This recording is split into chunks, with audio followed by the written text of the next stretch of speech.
tonight we're going to do some meditation, and we're going to have a talk about contentment. And so I hope that you're content with that plan. So meditation and contentment, of course, these things help each other. When we meditate, we learn what it means to be content. And when we have contentment in our hearts, we like to meditate. The reason is because one of the things that takes us away from meditation, that stops us from practicing, that doesn't let us get to the cushion, is desire for things in the sensory realm. All those wonderful things around us that we can do. We can binge on Netflix. We can go for, maybe not at the moment during the lockdown, but we can go out for a yummy dinner. We can, what else can we do? Listen to great music, go to the theatre, all these things that you all had the opportunity to do tonight, but you've decided instead to come and do some meditation, listen to the Dhamma. So you must already have some level of contentment in your hearts, happy just to focus inwardly. So one of my favorite images in the suttas is the image of a tortoise. This is an image that the Buddha used to talk about sense restraint. So we have sense desire, sensory experience, and through the practice of meditation, we develop something called sense restraint.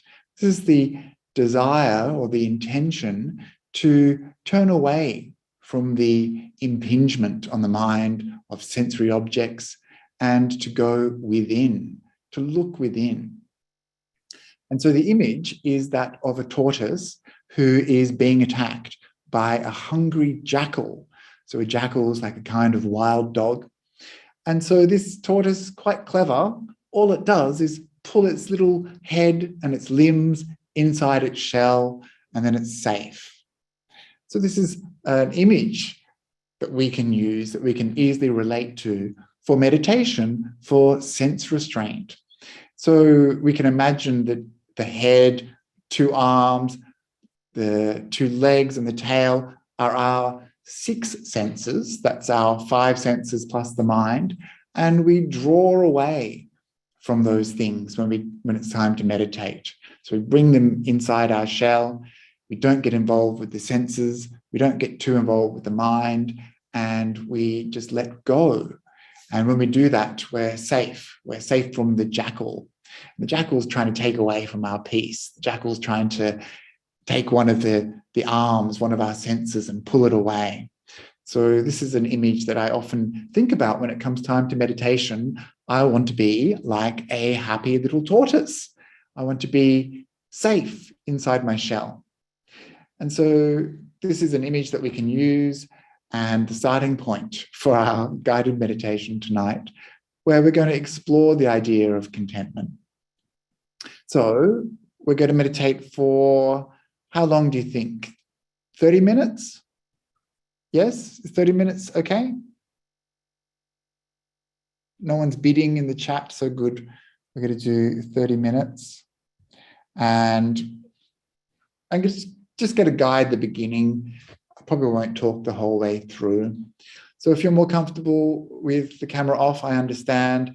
If you like to leave it on, it makes me feel like we're a little bit connected and not just shouting into the void.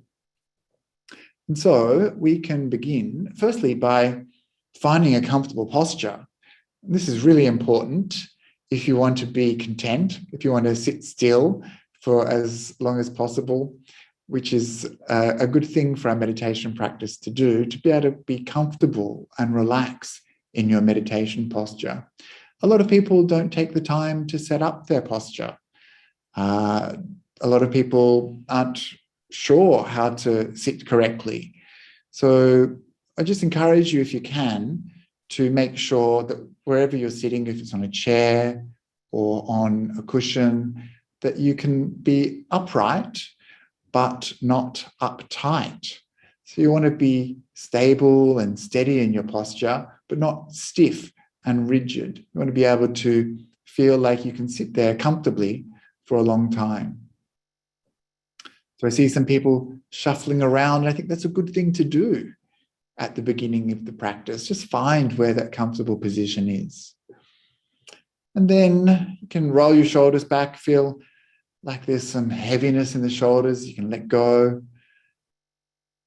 And then when you're ready, you can close your eyes.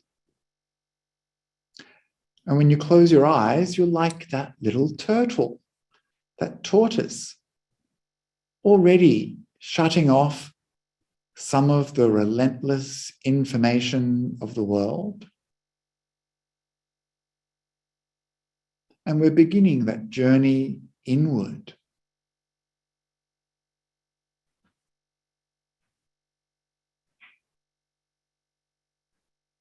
And so at the beginning of the practice, we want to feel like we're arriving here, arriving now.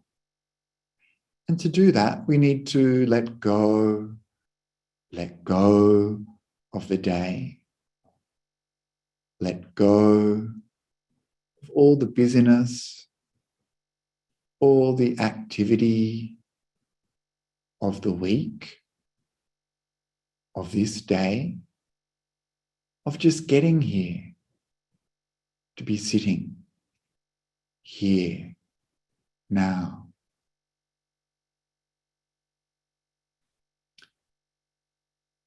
And so just imagining all those things from the past, like a heavy suitcase, full to the brim. You feel the weight of the past. Feel that it's heavy.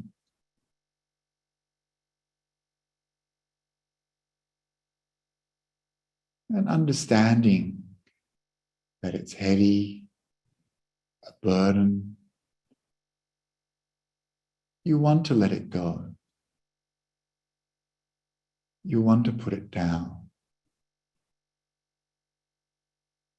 And so visualizing now this letting go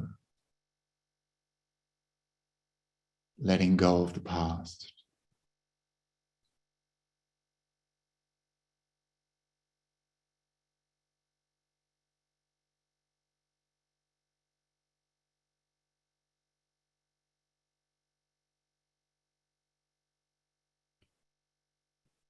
And in the other hand, a suitcase. It's full of the future, all our hopes, all our plans. The future is so uncertain. There's a heaviness there also, a weight of expectation, of wanting,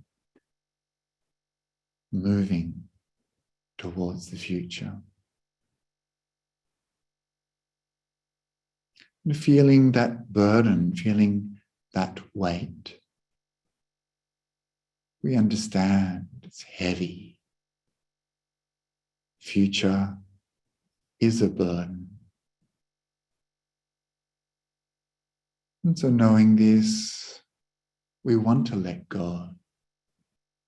We want to put that suitcase down.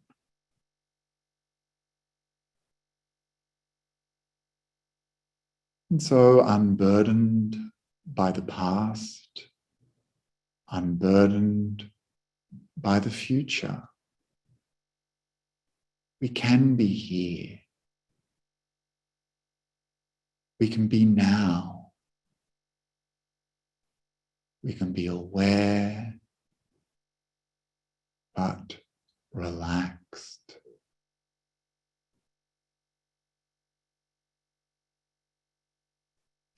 And we continue letting go. We've closed our eyes, letting go of sights, visual stimuli.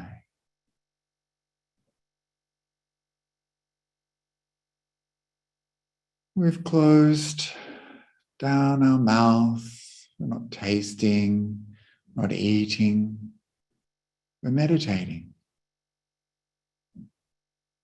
We're sitting still. We're not worried about the smells. We can relax, letting go of smells, letting go of tastes.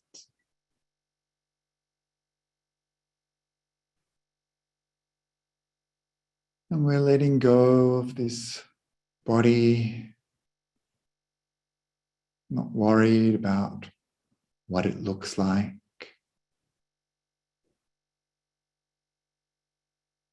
Not moving, just being still, relaxing the body, feeling a sense of ease and comfort in the body.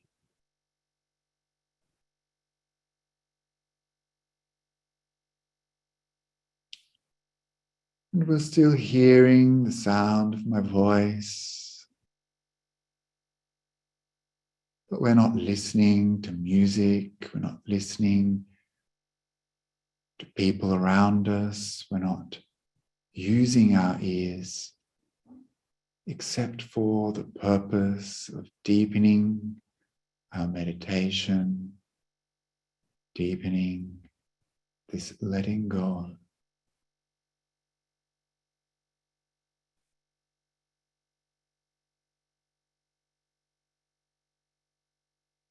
And as we let go of these senses, tranquility of mind.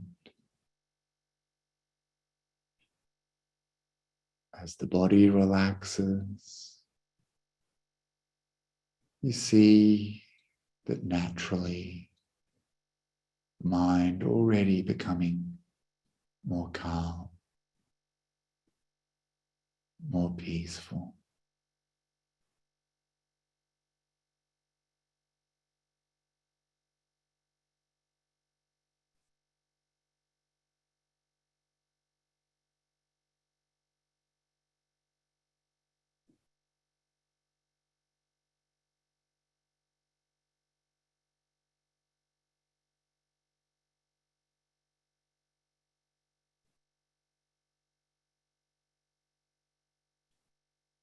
And sitting here now with this relaxed body,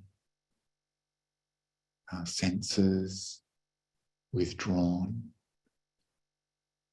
with this calm, quiet, peaceful mind.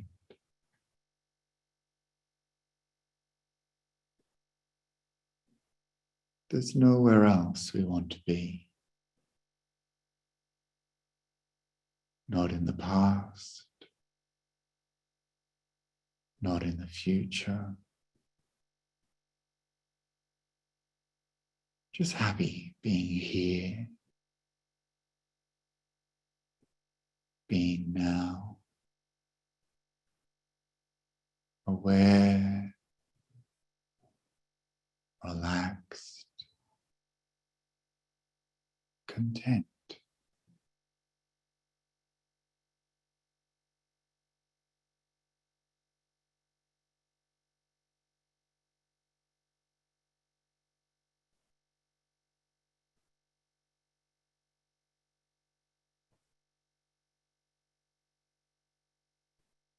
And there's nothing to do, nowhere to go. Just being at peace, still, resting, and content.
And with this relaxed body and calm mind, this contented feeling grows.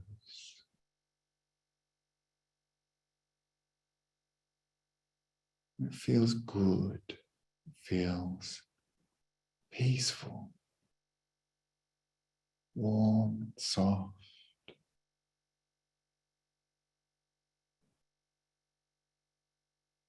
Safe.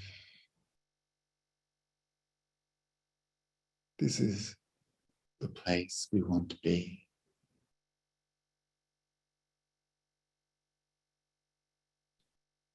And so for the rest of the meditation, just experiencing freedom from busyness, freedom from activities, planning, freedom from tension, tightness in the body,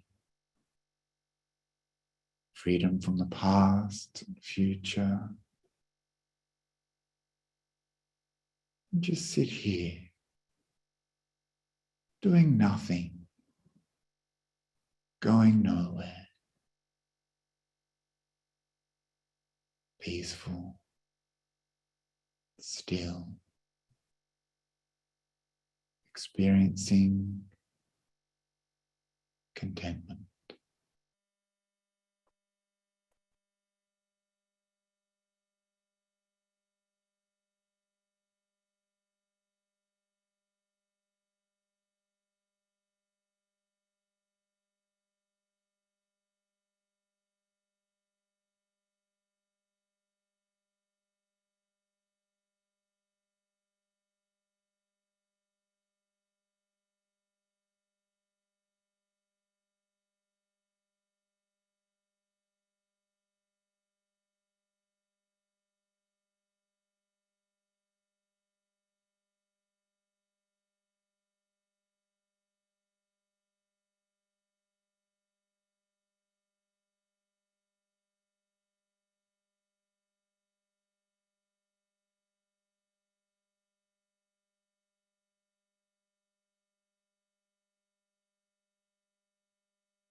And so as we come towards the end of this short session of meditation, looking back, reviewing the practice,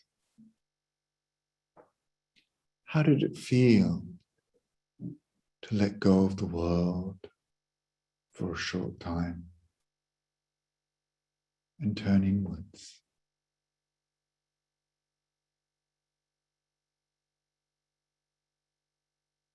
Were you able to feel some spaciousness, some peace, some quietness?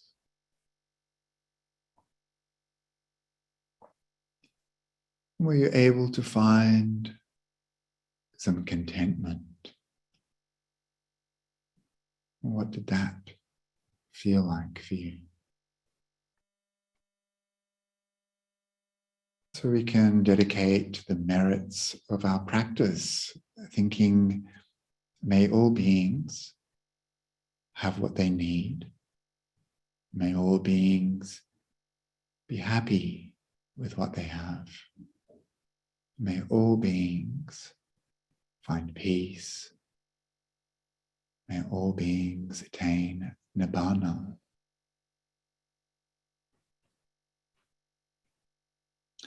Very good. So you can relax your awareness and arise from the meditation.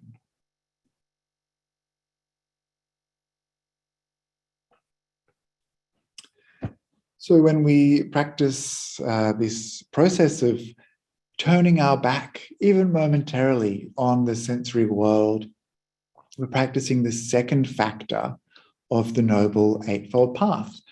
We're practicing samma sankappo, right intention, right motivation. The first of these right motivations the Buddha talked about is renunciation. Renunciation, nekkhamma. And nekkhamma sankappo means to let go of sensory experiences, to voluntarily let go of sensory experiences so that we can turn inwards. So this is an important thing to remember, that this samma sankappo, this right intention, right motivation, is led by this willingness to relinquish, willingness to renounce, to let go. And this is something important to remember in terms of contentment, which is the theme of tonight's talk. So contentment. I think everyone probably has a different idea of what it means to be content. And I'm interested perhaps in hearing from some of you. If you're close to the typewriter, maybe you could give me a one-word synonym, a one-word synonym for contentment. What does contentment mean to you? So we'll see there's some people looking like they're typing. Here we go. Enough. Yes. Peace. Peace. Ease. Yeah. So these are good words for contentment. Comfort, says Meredith. Yes. Comfort could go either way, though, couldn't it? But this is the thing about contentment. Inner peace. Yes, that's nice too. So is contentment something that we should chase after? Is it something that we need to strive for? Do you strive to be content? Do you reach out to be content? Letting go. We've got another response there. I think it's quite easy to be content if you have everything that you need, isn't it? Like, it's easy to be content on your holiday by the beach with, a good hotel suite behind you. Then you can feel content. Then you can feel the peace. Sometimes it's difficult to be content when we need to be content, like at a retreat center. We have to let go of a lot of our usual comforts. And one of the lingering images, and the reason why I used the images of suitcases at the beginning, before the meditation, is one of my favorite images in my own head, which I've seen at meditation retreats.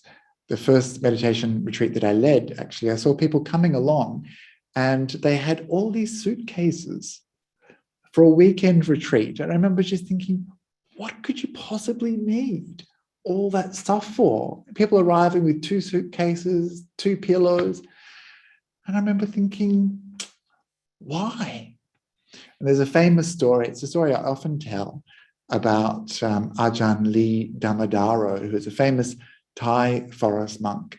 And this story goes that they were all off on a retreat one day. He was leading a retreat, and all these lay people were coming along from Bangkok. They met at the train station. They all got on the train, and he saw, sorry, they didn't get on the train, they were about to get on the train. And he saw that they had all this luggage with them. And so he said straight away, he said, right, we're walking there. And so everyone had to drag their luggage. And as they're going along, like they're realizing the heaviness of this stuff that they're taking with them. That it's a burden, that it's weighing them down and it's hard work. And so as they're kind of going along, a few of them are stopping and opening their luggage and kind of tossing things out that they don't need. And this happens a few times as they go along. And eventually they got rid of enough stuff. They said, okay, now we can go back to the train station. As they go in the train station and went to the retreat. Because this is one of the things that we're supposed to be practicing when we go to a retreat. We're actually practicing renunciation.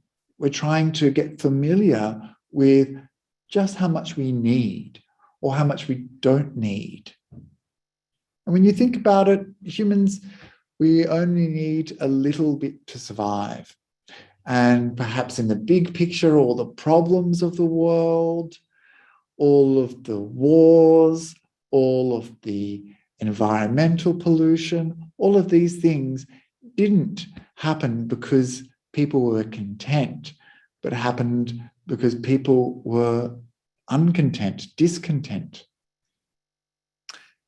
And so one of the models of contentment in Buddhism is the Sangha. And so we are supposed to be models of contentment. And this is why the Buddha said that we should rely upon only four things that we need to survive as monastics. So the first thing we need is our robes. So we're supposed to have only 3 robes. Sometimes we'll have more, like we'll have an extra lower robe. Perhaps in the forest tradition, we try to make do with 3 robes. So we have the upper robe, the lower robe, which goes around our waist, and we have our 2-layered robe, which is for the cold, our sangati. And we're supposed to wear rags as well. So this is the kind of approach to contentment the Buddha was asking the Sangha to undertake, that we should wear rag robes. And when our robes tear or become worn, that we should repair them. And so this is why I've got my robe here, a lower robe, which is the robe that I first got 6 years ago now. And just want to take a moment to share with you that today is the 6th year anniversary of my going forth as a novice monk. So only a short time in monk years, but a long time to wear the same robe, right? And so we patch and we repair our robes, and we're not allowed to ask for new ones. And so this is something that the Buddha asks us to be content with little. The second thing that we need is alms food. So we're supposed to rely upon leftovers. We're not supposed to eat fancy lobster or what else is fancy yum cha or whatever. We're just supposed to take whatever is offered. And we're very fortunate here at the monastery at the end of the world that we've got a lot of people who are very kind and look after us, and they make really good food. But there's also been times when we have been offered leftovers from people. I remember once a man who was washing himself actually in the local park. So he wasn't a person who perhaps had a home, and he obviously didn't have much, but he saw us one day when we were going for alms round for Pindapada, and he asked what we were doing and told him we were going for alms food, and he said, oh, here, take this. And he offered some food that he had received himself from a charity, and he had so little, and yet he was so happy to offer this leftover food to us, and we were very happy to receive it. So we're supposed to rely upon leftovers. So this is the second thing that we need. as monks and nuns. The third is accommodation. So we're supposed to be content with whatever accommodation is offered. And you see at many monasteries, you don't get a say in which hut you get. You get allocated a hut. You don't get to choose your favorite hut. You don't go through the real estate section of the monastic newspapers looking for the best hut. You just get given the one that you get given, and that's the one you're happy with. And the Buddha said that we're supposed to be content just sitting, living at the bottom of a tree. So as you know, in ancient India and India today, there's these large banyan trees, there's large bodhi trees, large fig trees that have a lot of shelter. And so this is a place where the Buddha said that we should be happy at the foot of a tree. I think the simplest accommodation I've ever had is a ledge, a sandstone ledge up in the mountains, and a little blanket and a beautiful view of the forest. I don't think I'd like to do that during the winter time, but I was happy, just to be having a little bit of shelter. And the last thing that we need as monastics is medicines. And I'm not sure if you're aware, but the medicine that we're supposed to rely upon is fermented urine. So many of us, of course, would rather have a Panadol, I guess. But so this is something that was obviously the medicine at the time of the Buddha. And this is something that we're told in our ordination ceremony, along with all these other things, that this is the way we can practice as content monks and nuns, just relying upon these four things. And so the Buddha said that when he defined contentment, he definitely didn't use the word comfort. He used the word, he used an image actually of a bird. So he said that a monk should be content with their only burdens, their robes and their bowls. So wherever a bird flies, its only burden is its two wings. And in the same way, the Sangha should be content just with robes and bowls. And so this is something that I try to do whenever I travel. I only take my bowl and my bag and my robes. And so I try to fit everything that I need. And I don't need much because people are so kind. They always look after the Sangha. But try to maintain this simplicity, this minimalism. And I was kind of excited to see, a few years ago, a friend told me about this thing called everyday carry.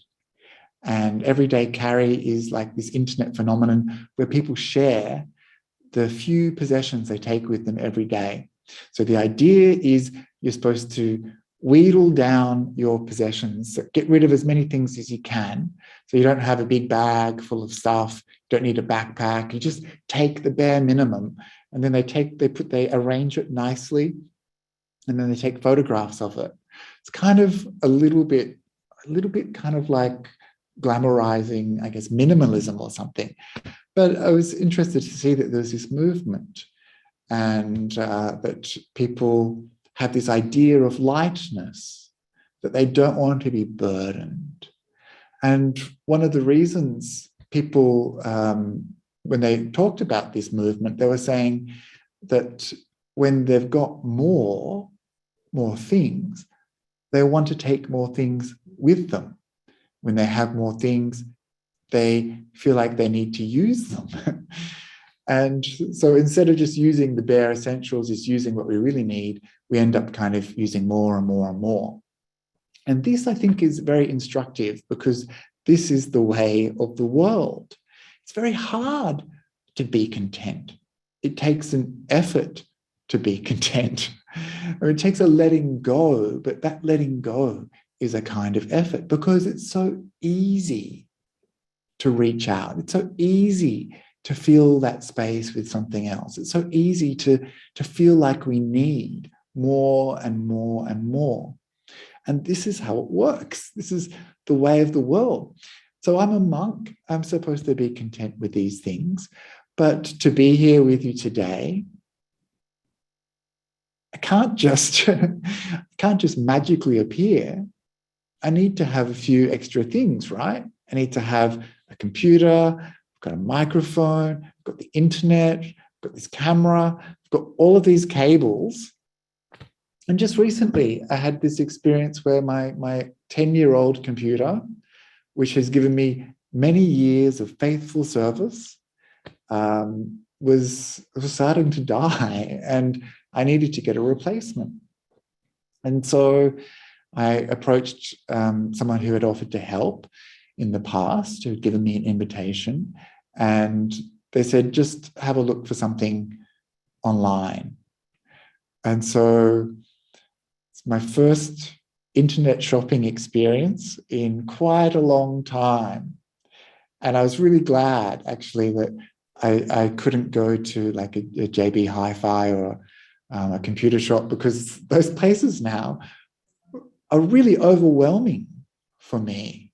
I remember once going to a supermarket after being on retreat for a really long time, and we had to go to do some appointments, and this person wanted to go and buy some things in the supermarket.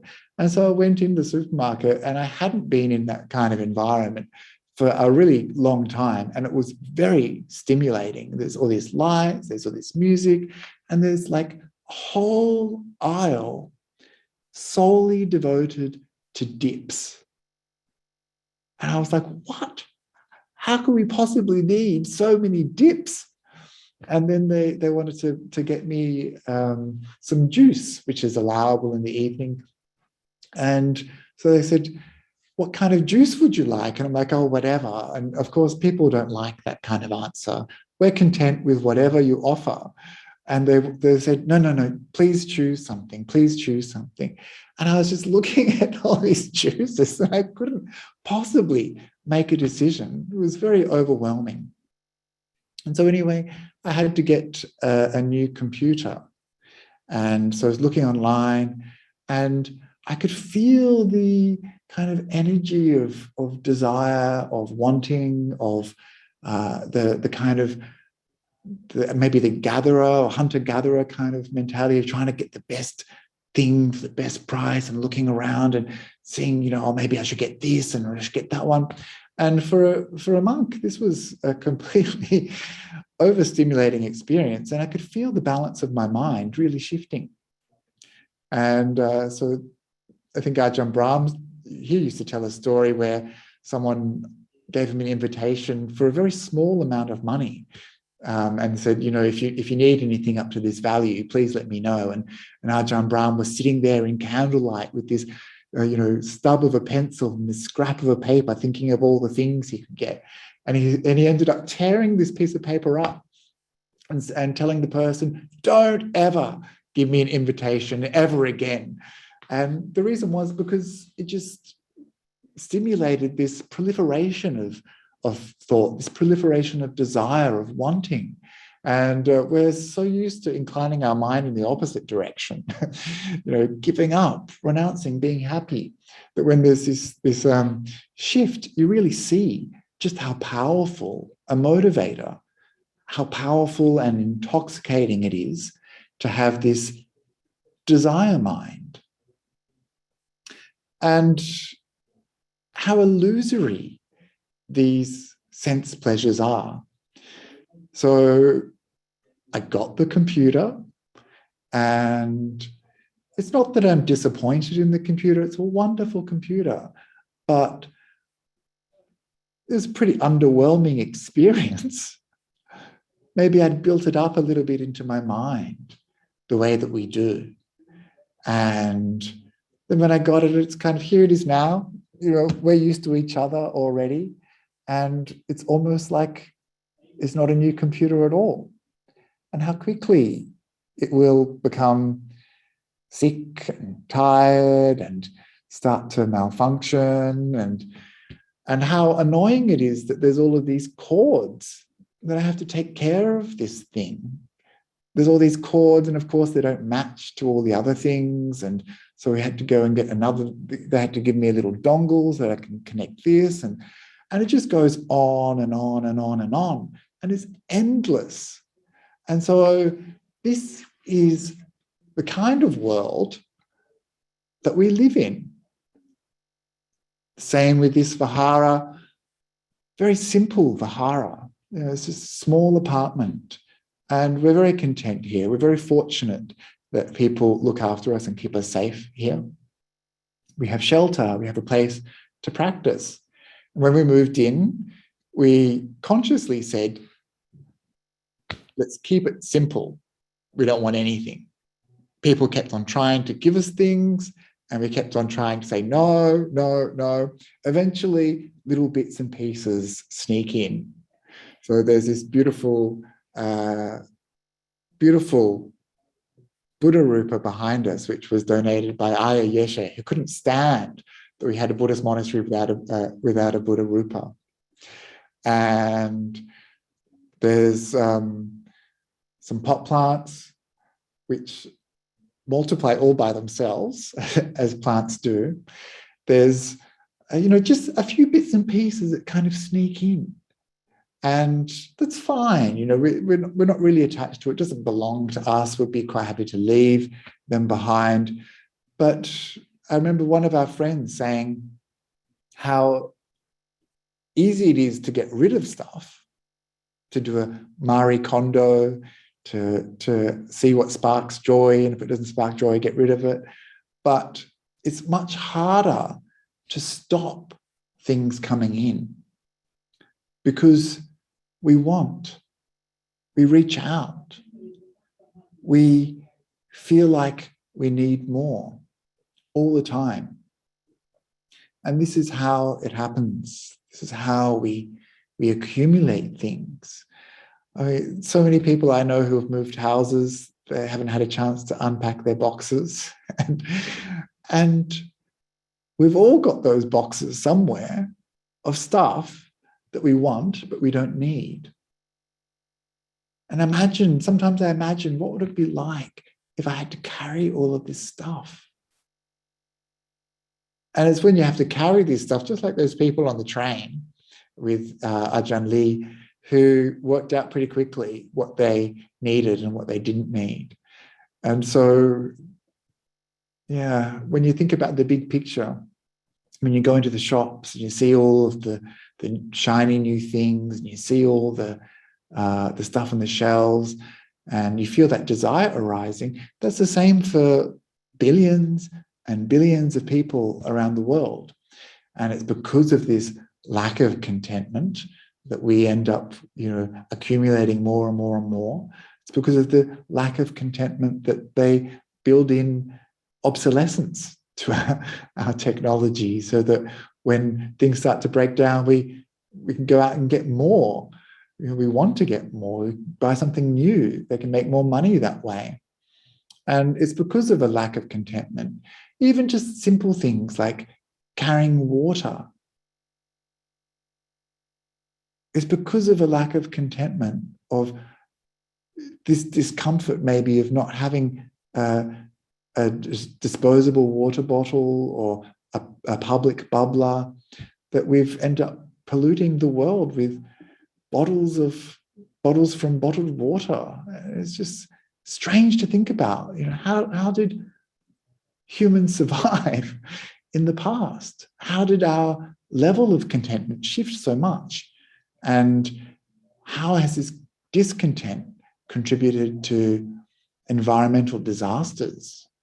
And this is the same with even this computer. I know that there's this stuff in it which have been mined in places, and people have been probably exposed to heavy elements that are toxic, and hopefully some of it will be recycled, but some of it will go into the earth, and this will pollute the earth.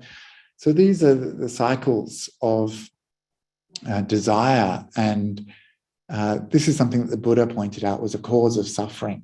This lack of contentment, which causes desire, is the reason why people go and raid villages, and it's the reason why people have fights with their family. It's the reason why nations go to war.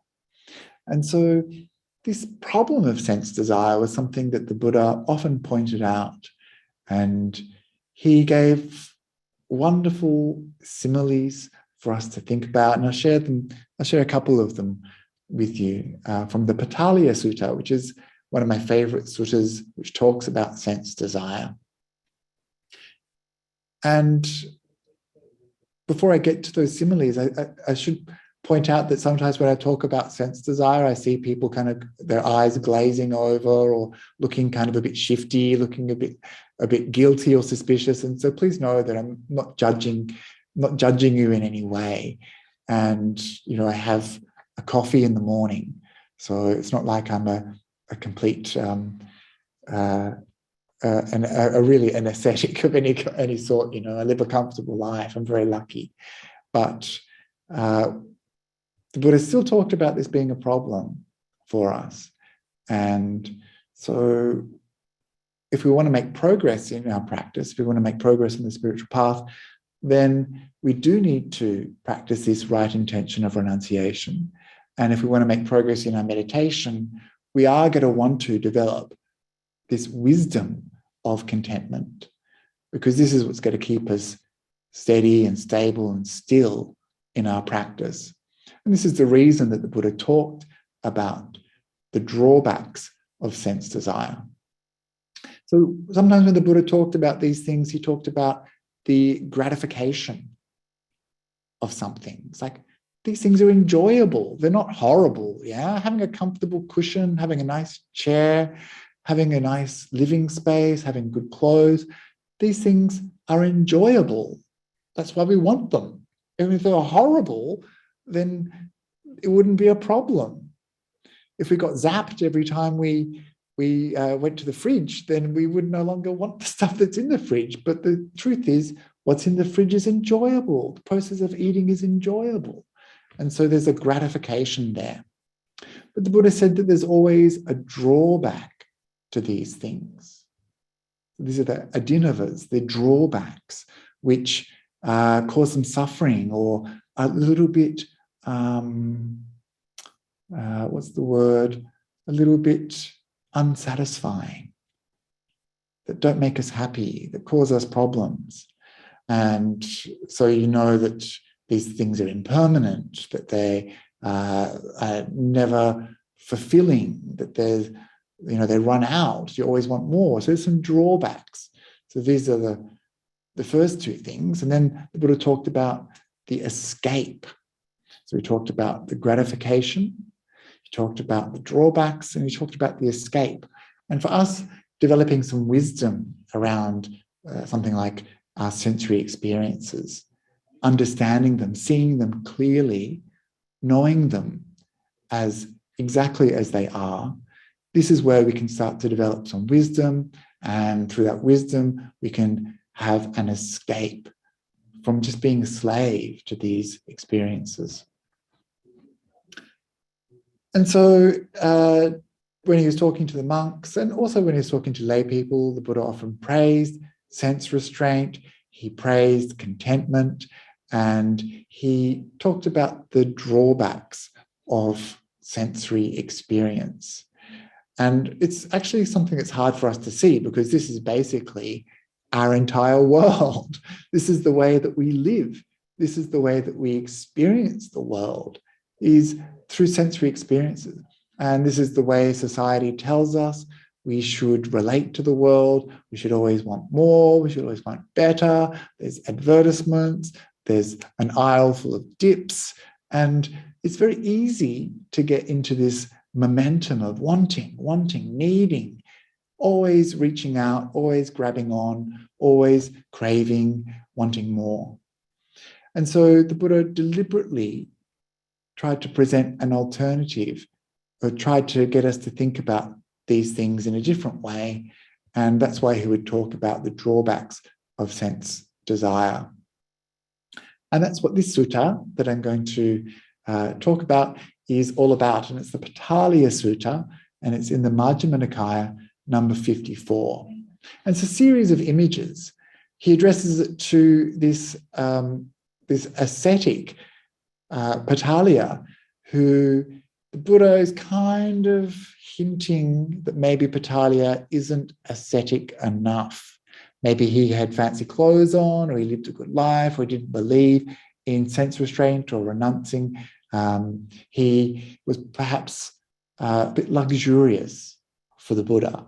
And so the Buddha calls him not an ascetic, but a householder, which is, for the Buddha, is like a bit of a slap in the face to this Patalia, who's like a bit of judgment given there.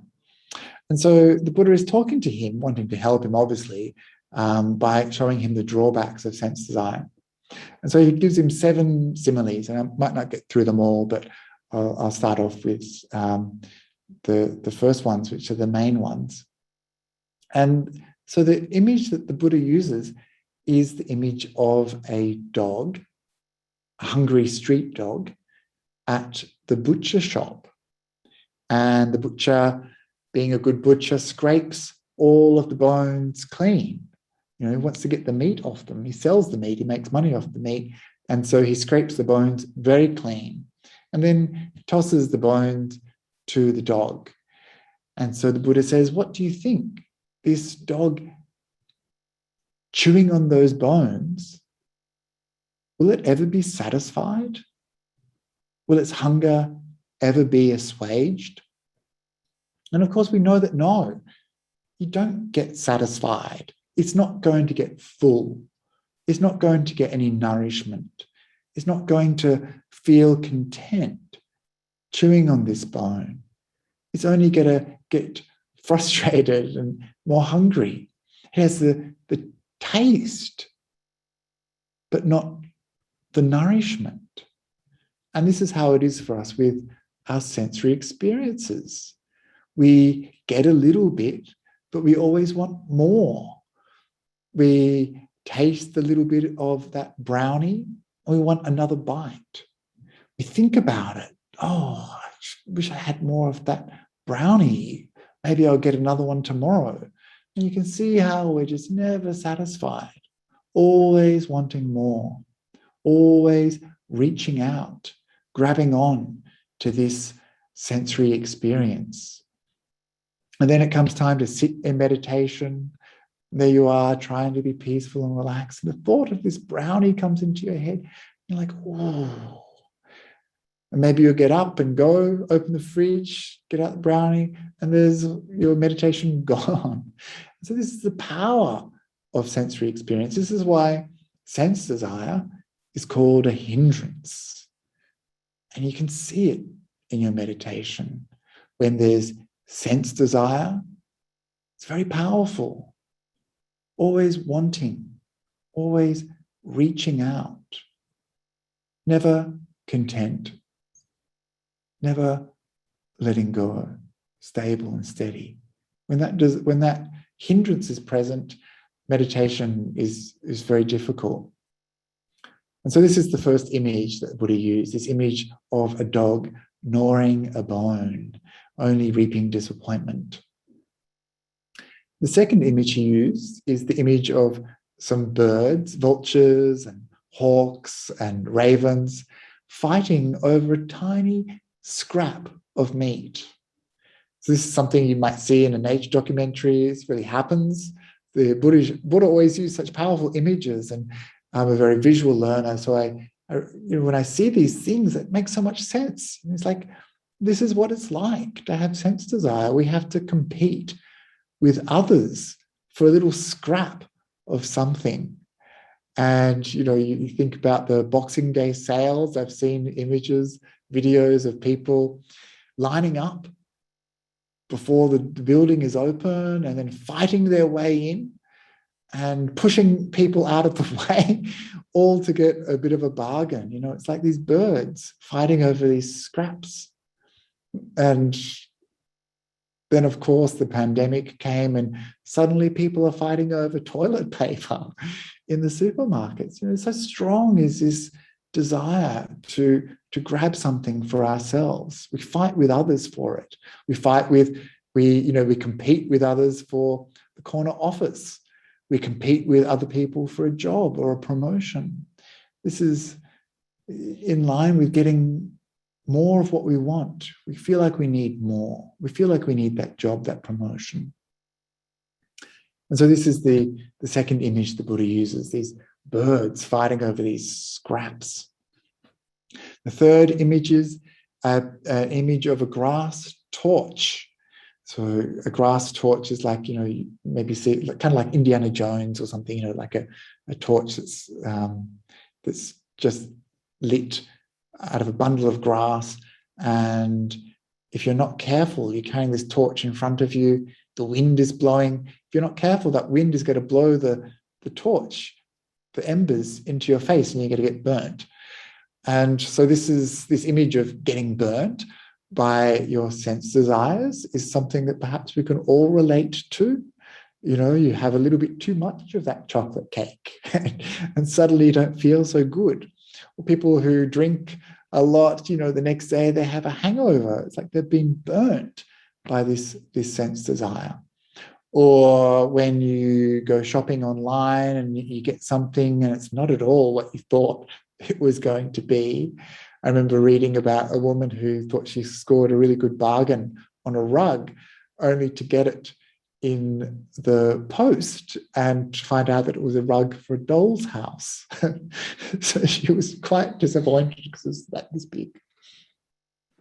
Or even things like, matchmaking websites like Tinder or Grindr or whatever. You think you're going to get a good deal, but you're not really sure you can trust what's on the screen. And so we can get burnt sometimes by our desires. And so this is another drawback that the Buddha talks about. The next image is a complicated image and requires a bit of explanation. So this is the image of a person being dragged and suspended over a pit of burning coals, of hot burning embers. And maybe something happened in the recitation of this image, or maybe this is like a shorthand image, because it's hard to see how this kind of relates. This person obviously doesn't want to get burnt, doesn't want to get hurt, but they're dragging him over this fire. And some people have theorized that it relates to another sutta called the Magandhya Sutta, where there's a person who is a leper and they've got a really itchy stump, and it's really, really itchy, so itchy and so painful that the only way to get relief is to cauterize it, to burn it, because that kills the nerve endings and stops the pain. And so, when you've got that kind of burning, so when you've got that burning itch, that doesn't quite make sense. When you've got that itch, that desire, it's really painful. And then you cauterize it, and that painful experience of getting burnt is somehow more pleasurable than the pain that you had from the itch. And so that person, after they've gotten better, then imagine them being dragged towards this pit of burning embers. Do they want to burn themselves then? No. The only reason they did that before was because they were in so much pain that the burning was a pleasure. And so, no, they don't want to get burnt by this pit of embers. And so this image is of the way that we will seek something to take away from an experience of pain. This is one of the big motivating factors, of course, for being discontent. It's not just desire, it's not wanting something, it's aversion, ill will. And this is something that we experience ourselves, those people who took all of those suitcases full of stuff to my retreat or to Ajahn Lee's retreat. It wasn't just desire, it was not wanting to have discomfort.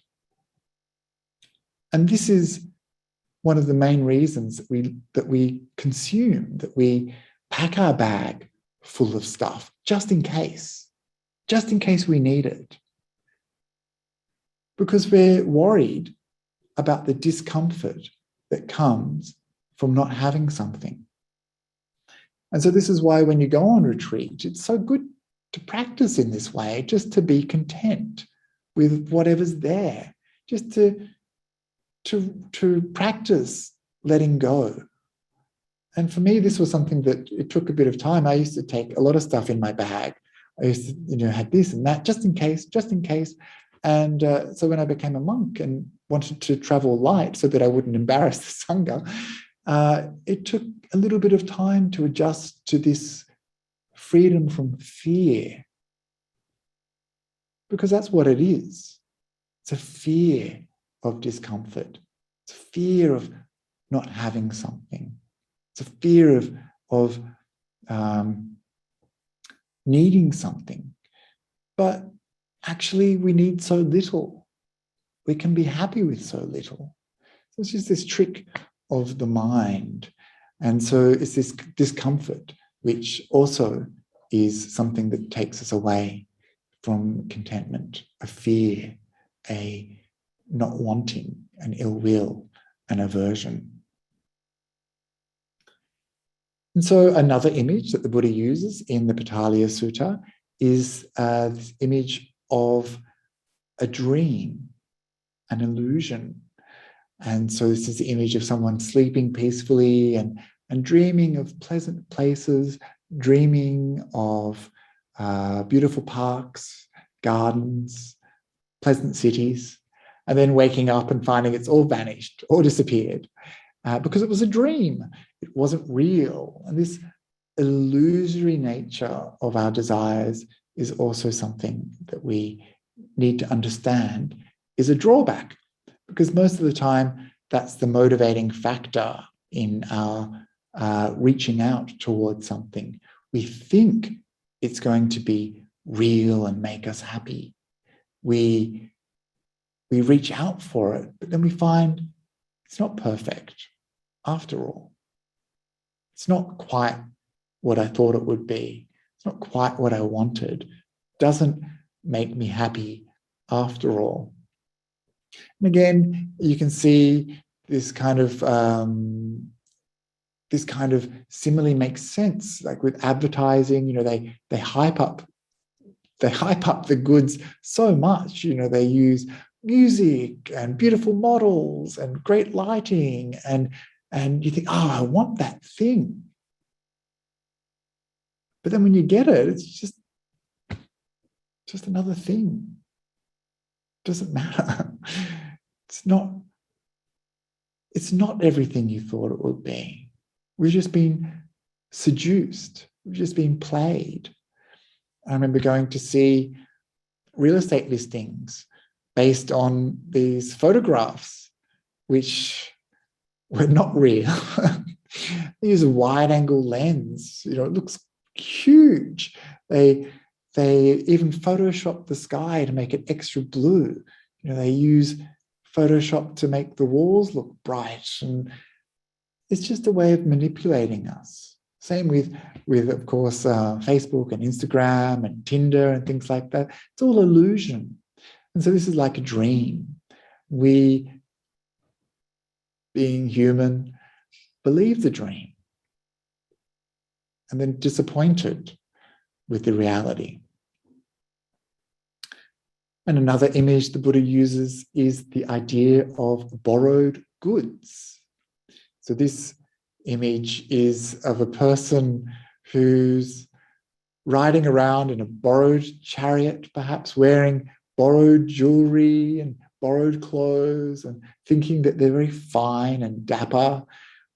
But of course, they're just parading around. It doesn't belong to them. They're just living a fantasy, making a fantasy of these things. And I remember a friend of mine who was a rich man in Indonesia. He had a driver and some servants who lived in his house and things like that. And one of the help would regularly steal the car and go out and drive around town pretending it was his, until of course he got found out. And This is something that we all do in a way, isn't it? We've all got a mortgage, or we've got loans, we've got things that don't really belong to us.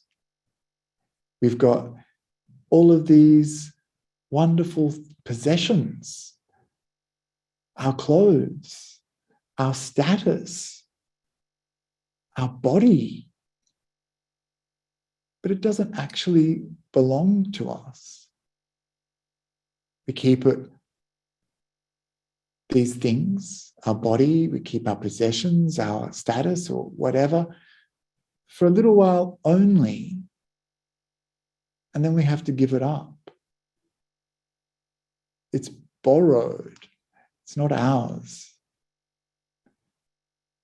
Our possessions, they're so easy for someone to take. Even the kings of ancient Egypt, the pharaohs, they tried to protect their possessions. They buried them in these giant pyramids. And even those people lost their possessions hundreds of thousands of years later, were stolen away. You can't keep these things. You can't take them into the afterlife. So these things are just borrowed. And the last image that the Buddha uses is the image of a tree. It's called the image of the simile of the fruits in the tree. And in this image, there's some fruits high up in the tree. And the person comes along and they want to reach the fruit, so they go up, they climb up the tree, and they get to start gathering the fruit and be happy with all the goody fruits that they can find. But someone else comes along who has an axe and thinks, I can't get that fruit, so I just chop down the tree. And so, of course, what's going to happen? The person up in the tree is going to fall down and get some injury. And so this image is, I guess, talking about maybe competition. You can never rest. I remember my father, he worked very hard all his life and then wanted to retire. And then the GFC came along and, wiped out his superannuation. And, even when you're working really hard and doing a good job, you feel this tension because there's maybe this younger person who's just been employed who wants your job, and you have to keep working hard. You can never rest. There's never any freedom from someone else taking away the things that you've worked hard to get. And so this is a problem for us, that we've always got this kind of tension, this fear, this that the things that we have could be taken away from us at any moment. And so these are the 7 similes that the Buddha used in the Patalaya Sutta. So we'll just go through them one more time. So we have the image of the dog gnawing the bones, the image of the birds fighting over the scrap of meat, the image of the grass torch with the wind blowing the embers in your face, the image of the pit of burning embers, the image of the illusion, the dream, the image of the borrowed goods, and the last one, the image of fruits in the tree. So these are ways that the Buddha tried to get us to see some of the drawbacks of sensory pleasures, sense desires.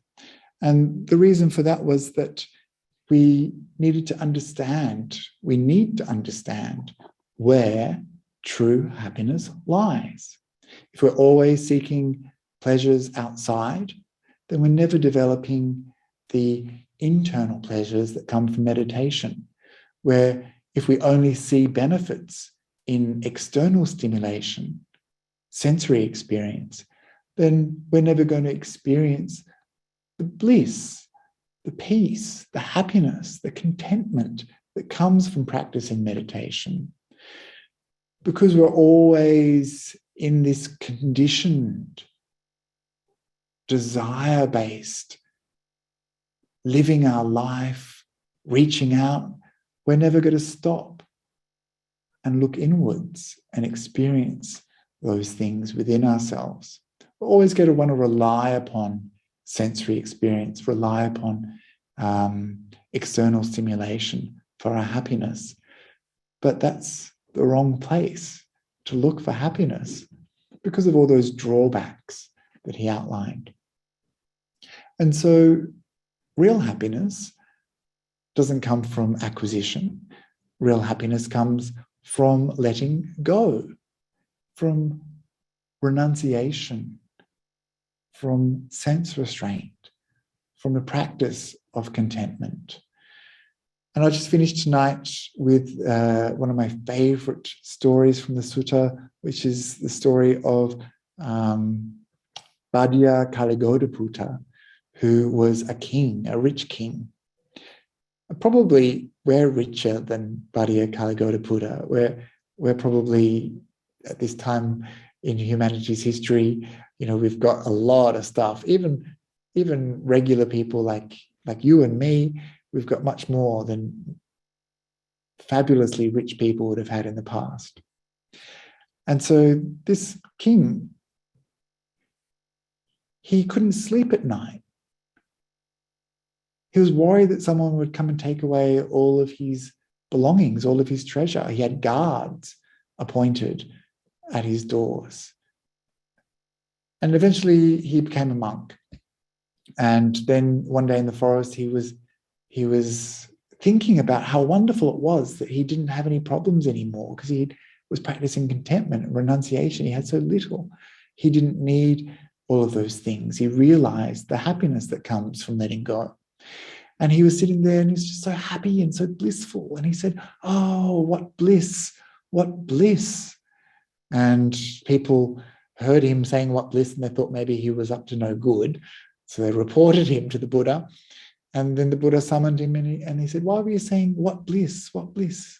And he said, "Well, before I had so much stuff and I was so worried about keeping it. I was worried about losing it. I had no peace. I had no happiness. But now that I'm a monk, I live in the forest and I'm content." And this contentment was bliss. And so I think I better finish up there because we're almost out of time. But something to think about: where do you find your happiness? Where are you going to find contentment? Are you going to find contentment in the world outside? Or are you going to find contentment in your heart within? And so these are a few words on contentment. I hope that they're of use to you. And thank you for being here tonight. It's great to see you all.